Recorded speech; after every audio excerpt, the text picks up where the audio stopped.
बड़ी खबर दक्षिण कश्मीर के कुलगाम में आतंकी हमला हुआ है।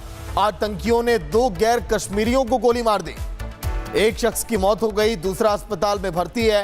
ईंट भट्टे पर काम कर रहे थे दोनों मजदूर।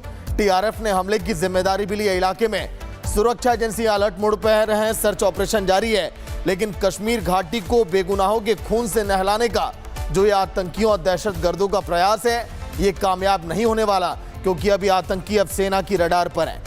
इसके पहले भी अमन पर प्रहार किया गया कई बार। जो टारगेट किलिंग की घटनाएं हैं कश्मीर के अंदर, ये आज की नहीं है, ये होती चली आ रही हैं। मजदूरों पर वार किया गया है। दहशतगर्दी की ये घिनौनी ये साजिश आपके स्क्रीन पर आप देखिए। सुरक्षा एजेंसियां अलर्ट मोड पर हैं। पूरे इलाके में इस समय ऑपरेशन चलाया जा रहा है। जल्द से जल्द इन आतंकियों को मौत के घाट उतारा जाएगा, जहां पर भी ये दिखेंगे, या फिर फायरिंग करेंगे जवानों पर जब ये पकड़े जाएंगे उस दौरान। बड़ी खबर है, नियतों पर पीठ पीछे से वार किया गया। दहशत फैलाकर कश्मीर की घाटी में अमन चैन खत्म करना इनका केवल मकसद है, लेकिन हर बार ये कामयाब नहीं हो पाए। लेकिन यहां पर 2 मजदूरों की जिस तरह से उन्हें गोली मारा गया, एक की मौत हो गई, दूसरा भी अस्पताल में भर्ती है जो गंभीर हालत में है।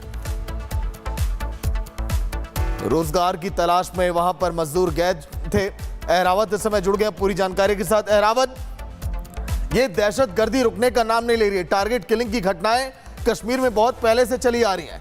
यह हमला एक बार फिर ये दर्शा रहा है। अहरावत,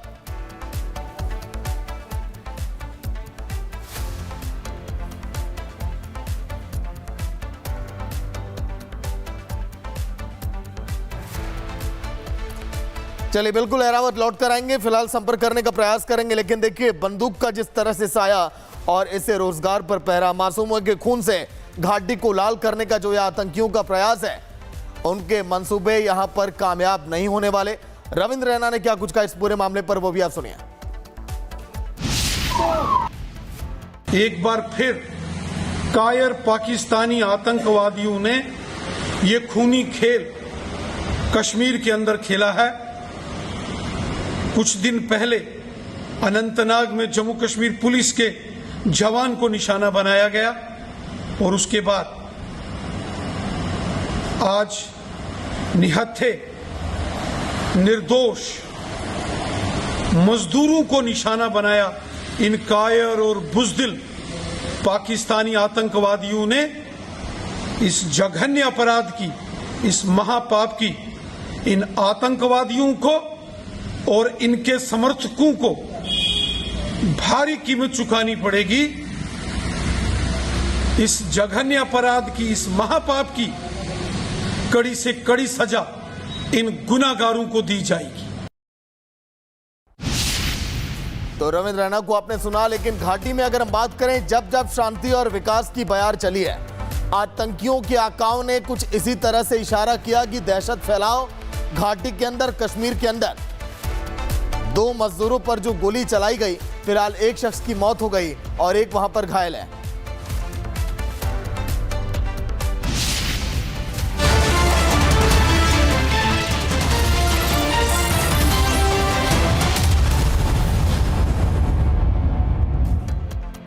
नमस्कार, रिपब्लिक भारत आप देख रहे हैं, मैं आपके साथ सागर मिश्रा। आज बात करेंगे उस नैरेटिव की जो सनातन के खिलाफ इस समय गढ़ा जा रहा है। बात उस ड्रामे की करेंगे जो संसद परिसर में विरोधी दलों ने किया। ड्रामा से कहीं ज्यादा इसे सनातन का उपहास कहना उचित होगा। विरोध के नाम पर इन लोगों ने जमकर नौटंकी मचाई। तस्वीरें आपके सामने हैं। सीधे सनातन का अपमान किया गया, और सबसे शर्मनाक तस्वीर तो तब देखी गई जब विरोध की आड़ में ये नेता सनातन का चीरहरण करने से भी पीछे नहीं हटे। देखिए,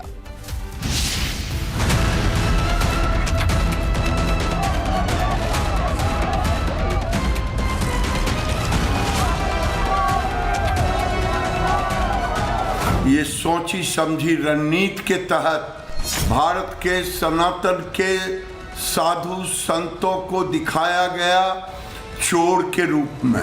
हमें तो ऐसा लगता है कि विपक्ष में पप्पू 1 और 2 नहीं है, पूरा विपक्ष ही पप्पू हुआ पड़ा है। किसी राजनेता नेता क्या माननीय सांसद कभी मुल्ला मौलाना बनकर ऐसे कृत्य कभी किया था क्या? ये है बिहार के पूर्णिया से निर्दलीय सांसद पप्पू यादव।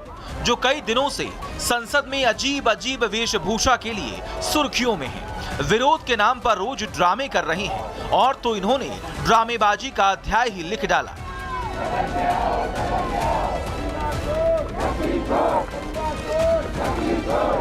क्योंकि आज पप्पू यादव साधु के भेष में संसद पहुंच गए। भगवा कपड़े में विपक्ष के विरोध प्रदर्शन का हिस्सा बने। विपक्षी सांसदों ने जहां दान पेटी रखी वहां पर जाकर ये बैठ गए और फिर शुरू हुआ ऐसा सियासी ड्रामा जिसने देश भर का ध्यान अपने ऊपर खींच लिया।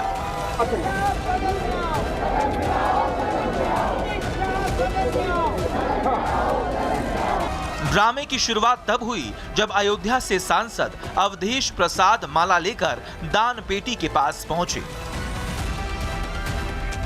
फिर डिंपल यादव भी पहुंच गई और इसके बाद पप्पू यादव की एंट्री हुई, जो भगवा कपड़ों में दान पेटी के पास पहुंच गए और विपक्ष के साथ नारेबाजी करने लगे।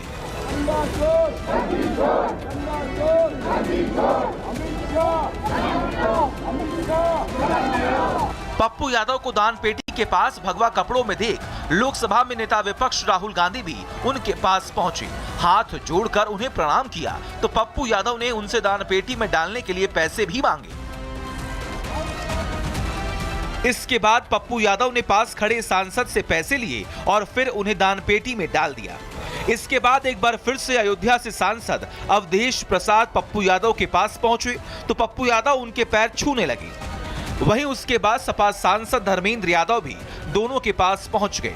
दोनों पैसे दान पेटी में डालने की कोशिश करने लगे, लेकिन इस दौरान पप्पू यादव दोनों से पैसा छीन लेते हैं और मौके से भागते दिखते हैं। इसके जरिए पप्पू यादव ने राम मंदिर में हुए चढ़ावा चोरी को दिखाने की कोशिश की। जिन्होंने लूटा है हिसाब देना पड़ेगा।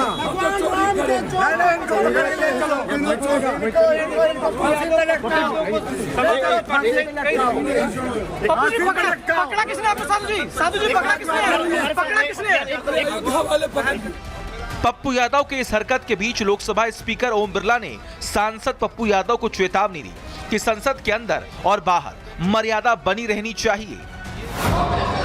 और मेरा आग्रह है, मैंने पूर्व में भी कहा था कि सदन के अंदर तख्तियां लेकर आकर बैनर लेकर आना ये संसद की परंपराओं और मर्यादाओं के अनुरूप नहीं है।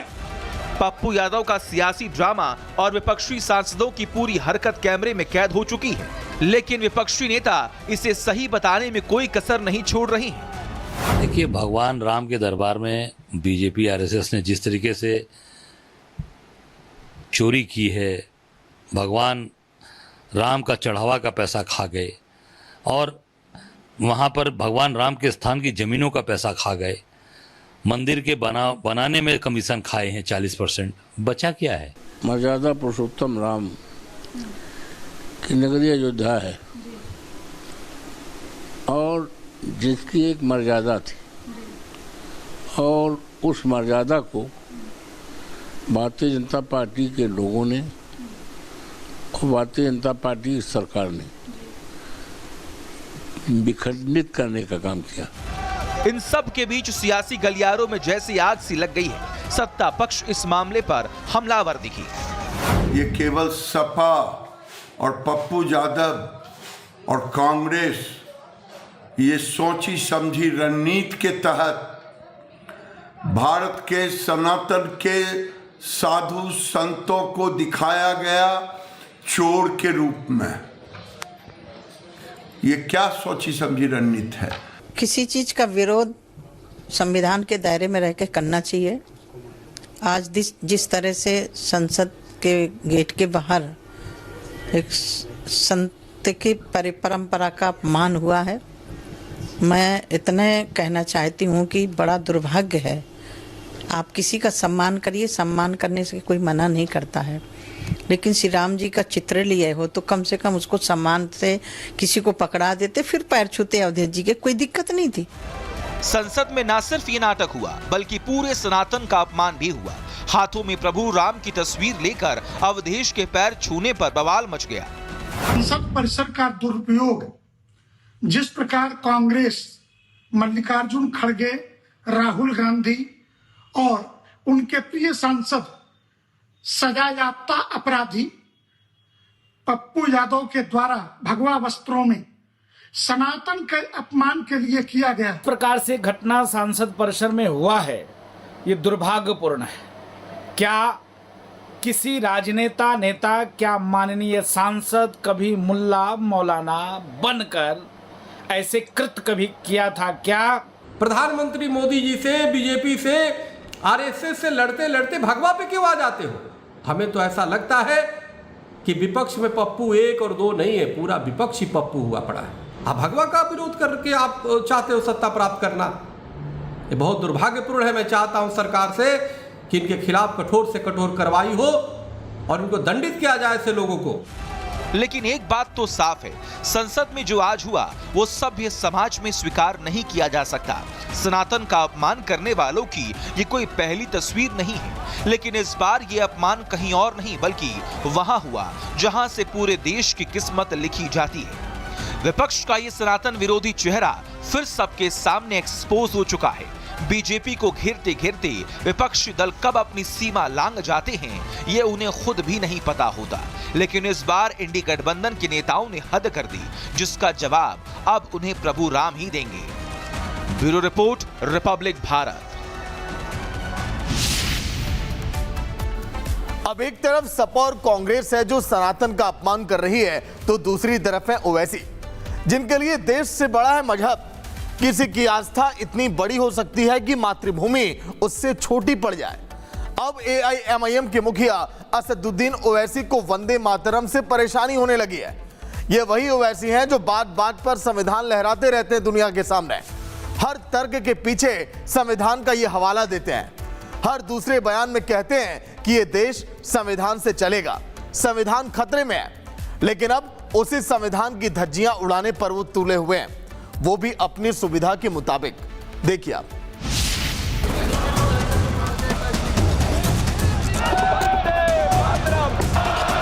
प्रस्ताव स्वीकृत हुआ, विधेयक पारित हुआ। मैं एक मुसलमान हूँ, मैं सिवाय अल्लाह के किसी की इबादत नहीं करता हूँ। भारत माता की जय भी बोलना पड़ेगा, वंदे मातरम का राष्ट्रगीत भी गाना पड़ेगा।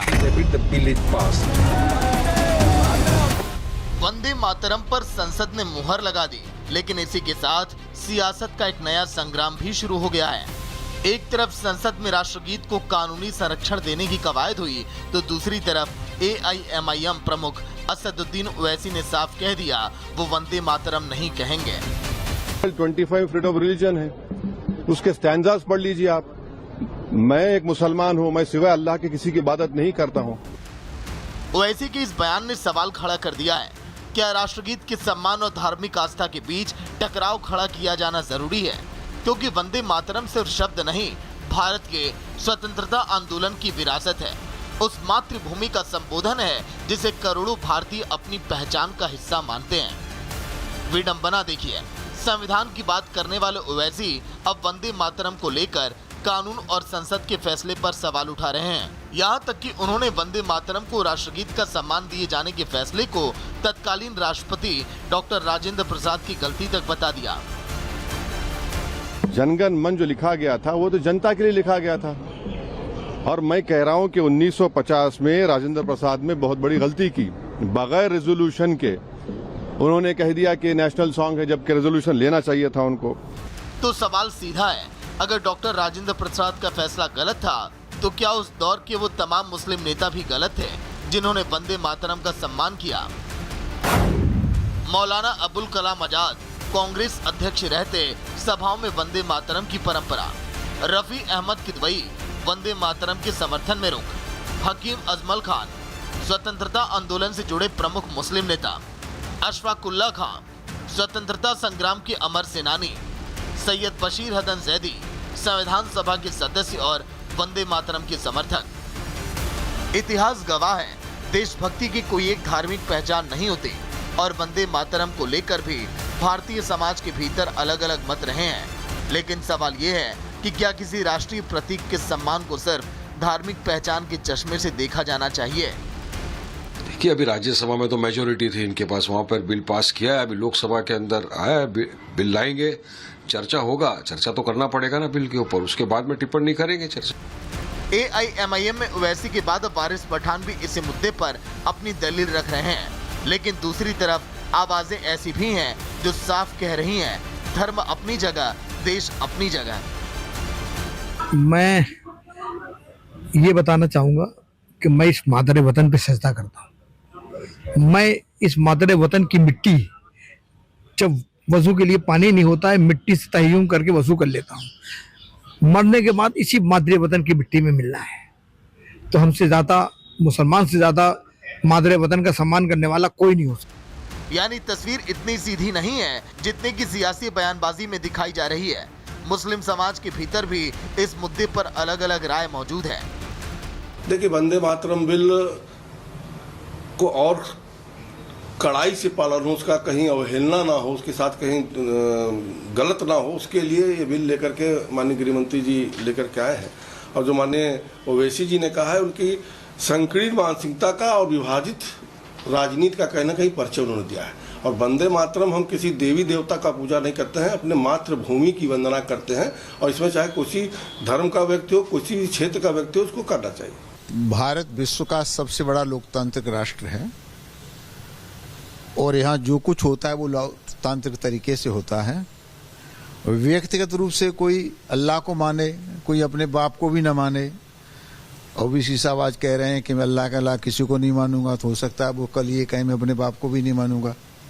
इसका हमारे पास इलाज नहीं है। अब भारत में राष्ट्रहित सर्वोपरि रहेगा। वो तुष्टीकरण की राजनीति का जमाना लद चुका है कि 60 साल तक राष्ट्रगीत को इसलिए नहीं आगे आने दिया गया कांग्रेस की सरकारों ने कि एक धर्म विशेष के वोट ना खिसक जाए। अब भारत माता की जय भी बोलना पड़ेगा, वंदे मातरम का गाना, राष्ट्रगीत भी गाना पड़ेगा और राष्ट्रहित सर्वोपरि की भावना से देश में काम भी करना पड़ेगा। और अब बात संसद के फैसले की। राज्यसभा के बाद लोकसभा ने भी वंदे मातरम से जुड़े संशोधन विधेयक को मंजूरी दे दी है। इसका मकसद राष्ट्रगीत को राष्ट्रगान के समान वैधानिक संरक्षण देना है। विधेयक अब राष्ट्रपति की मंजूरी के इंतजार में है। यानी बहस अब सिर्फ एक गीत की नहीं रही, बहस है राष्ट्रीय प्रतीकों के सम्मान की। बहस है आस्था और राष्ट्रभाव के बीच खींची जा रही उस लकीर की जिसे सियासत लगातार और गहरा कर रही है। वंदे मातरम कहना या ना कहना, इस पर बहस हो सकती है, लेकिन सवाल ये है कि क्या देश की पहचान को हर बार धर्म की कसौटी पर तौला जाएगा? क्योंकि मातृभूमि का सम्मान किसी एक मजहब की नहीं, पूरे देश की भावना है। Bureau report, Republic Bharat. 6 साल पहले दिल्ली में हिंसा हुई थी। एक परिवार ने अपना बेटा खोया था, लेकिन आज अदालत ने दोषियों को अब कड़ी सजा सुना दी है। लेकिन इस फैसले ने 2020 के उस हिंसा की तस्वीरों को एक बार फिर अब सामने ला दिया, जिन्होंने पूरे देश को झकझोर कर रख दिया था। फैसला आ चुका है, कानूनी लड़ाई अभी आगे भी जारी रहेगी, लेकिन अंकित शर्मा के परिवार के लिए आज का दिन 6 साल लंबे इंतजार के बाद न्याय की एक बड़ी कड़ी जरूर है। देखिए आप।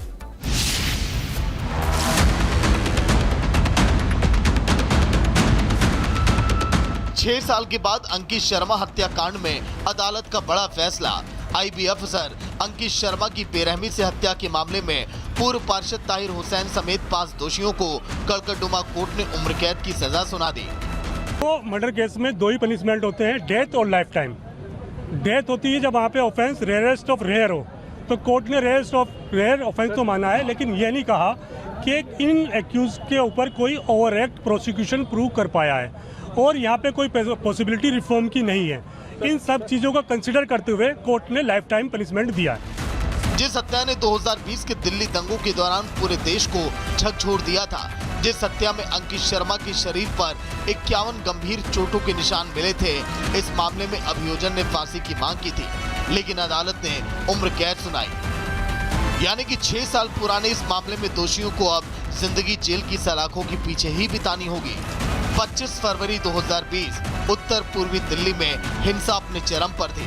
चांदबाग इलाके में तनाव और हिंसा के बीच आईबी के अधिकारी अंकित शर्मा लापता हो गया। कुछ घंटों के बाद तलाश शुरू हुई, लेकिन अंकित का कोई सुराग नहीं मिला।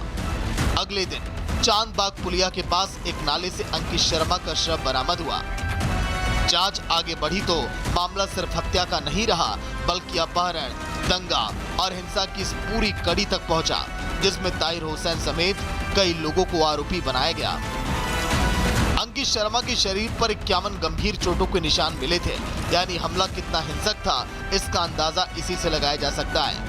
पीड़ित पक्ष ने अदालत में दलील दी कि अंकित को भीड़ ने घेर कर हमला किया और उनकी हत्या के बाद शव को नाले में फेंक दिया गया। करीब 6 साल तक चली कानूनी लड़ाई के बाद कड़कड़डुमा कोर्ट ने बड़ा फैसला सुनाया। ताहिर हुसैन, जावेद, अनस, नाजीब और कासिम को उम्र कैद की सजा हुई। फैसला आया तो ताहिर हुसैन की तरफ से भी अगली कानूनी लड़ाई का संकेत मिला। ताहिर और उसके वकील ने कहा कि फैसले के खिलाफ हाईकोर्ट में अपील की जाएगी। आज तक हमको नहीं मालूम कि अंकित शर्मा को किसने मारा, और यही एक बहुत शर्म की बात है कि फैमिली को इस बात का सुकून नहीं मिलेगा कि उनके बच्चे को पे चाकू किसने चलाया, मॉब में उसको किसने शक किया। लेकिन 5 लोगों को सजा मिली है इस बुनियाद पे that they were present around there and that their presence has been proven by the prosecution. हमारा मानना है उनकी प्रेजेंस नहीं प्रूव हुई है और इसी बुनियाद पे हम अपील फाइल करेंगे। वहीं दूसरे आरोपी